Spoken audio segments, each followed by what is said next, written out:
ഇന്ന് നമ്മൾ പറയാൻ പോകുന്നത് 400 കോടിക്ക് മേലെ കളക്ഷൻ നേടിയ സയ്യാറ എന്ന സിനിമയെക്കുറിച്ചിട്ടാണ്. സയ്യാറ നിലവിൽ 400 കോടിക്ക് മേലെയാണ് ഇതിൻ്റെ കളക്ഷൻ. അപ്പോഴൊന്ന് എന്താണ് സംഭവം എന്നറിയണമല്ലോ എന്ന് വിചാരിച്ചിട്ടാണ് ഞാൻ ഇന്നലെ പടം കാണാൻ പോയത്. പടത്തിൽ തുടങ്ങുമ്പോൾ തന്നെ പടത്തിലെ നായിക ഒരാൾ ഫോൺ വിളിക്കും, എടാ നമ്മളെ കല്യാണമാണ്, നീ ആടെന്ന്.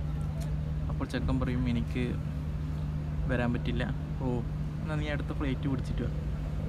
ഇല്ല, എനിക്ക് തീരെ വരാൻ പറ്റില്ല, ലെറ്റ്സ് ബ്രേക്കപ്പ്. ഞാൻ പുതിയ പെൺകുട്ടിയെ കണ്ടുപിടിച്ചു. ലിങ്ക്ഡിനിൽ ജോബ് കണ്ടുപിടിക്കുന്നതിനേക്കാൾ എളുപ്പത്തിൽ അവൻ പെൺകുട്ടിയെ കണ്ടുപിടിച്ചു. അതിനുശേഷം ഇവൾ അവനുമായി ബ്രേക്കപ്പ് ആയല്ലോ, അതിൻ്റെ ആഘാതത്തിൽ നിലത്ത് വീഴുന്നു. പിന്നെ കഥ ആരംഭിക്കുന്ന 6 മാസത്തിന് ശേഷമാണ്.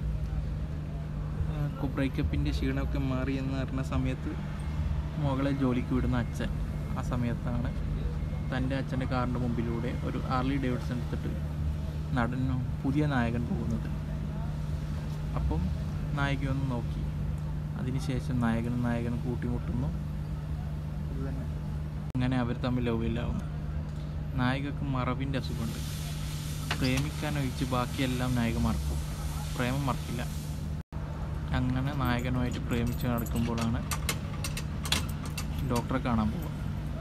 എനിക്കിങ്ങനെ മറവിൻ്റെ അസുഖമുണ്ട്, പ്രേമം ഒഴിച്ച് ഞാൻ എന്തും ബാക്കി മറക്കും. അപ്പം ഡോക്ടർ പറയും, നിനക്ക് അൽഷിമേഴ്സ് ആണ് മോളെ, എൻ്റെ അറിയുന്ന ആളോടെല്ലാം പറയാം.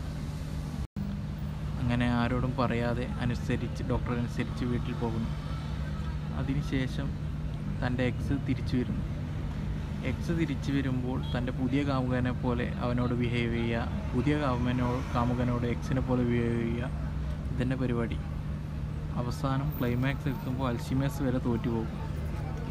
നായകനാണെങ്കിൽ ചായക്ക് പഞ്ചസാര കൂടി അവരെ ചൂടാവും. പിന്നെ റോഡിലൂടെ ഒഴികെ ബാക്കി എല്ലായിടത്തോടെയും നായകൻ വണ്ടി ഓടിക്കുന്നുണ്ട്. ടർഫിൽ നിന്ന് ഒറ്റക്ക് ക്രിക്കറ്റ് കളിക്കുക, അങ്ങനെ കുറേ ഹോബികളാണ് വേണ്ടത്.